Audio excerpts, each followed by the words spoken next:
The water crisis gripping Gauteng is a stark reminder of the challenges in a water-scarce country like South Africa.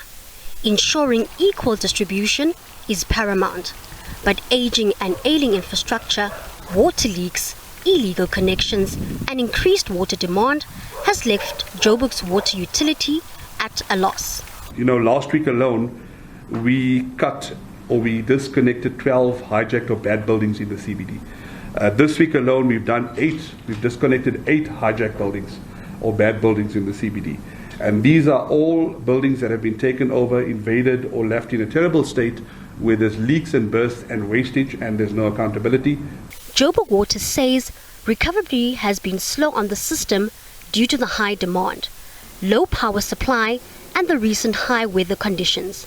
These systems include areas such as Hurst Hill, Brixton and the Crosby Reservoir. Notably so, we must appreciate that the weather conditions have been quite hot. That has contributed to the system taking slow to recover.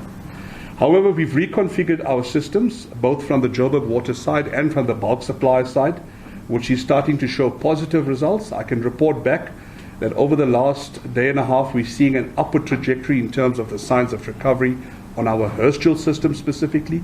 And we are of the view, if these conditions are maintained, if the system is going in the right direction and maintained, we believe normal operation within the next 2-3 days in the affected areas. Residents expressed their frustrations with the lack of water in many areas in the city. So what are we supposed to do? It's affecting them. So we have to buy water to help them so that they can have water in their houses.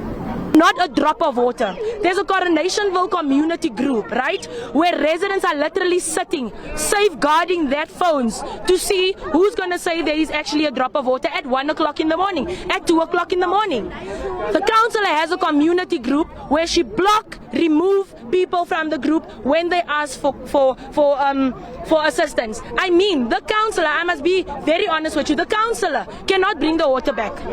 Civil society group Water Can has called upon the government to give urgency to the plaguing water crisis in some areas in the city.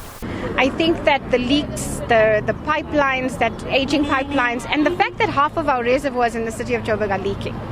And I think that needs to be given the urgency. That needs to be our national government needs to make sure that funding is ring-fenced to fix that infrastructure. We know the municipalities are not going to do that.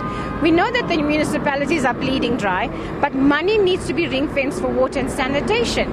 It just cannot go on like this. While the water utility has promised to restore water back in the affected areas by the weekend, they say in areas like the inner city of Johannesburg, aging infrastructure remains a problem to upgrading and improving supply. Monique, SABC News, Johannesburg.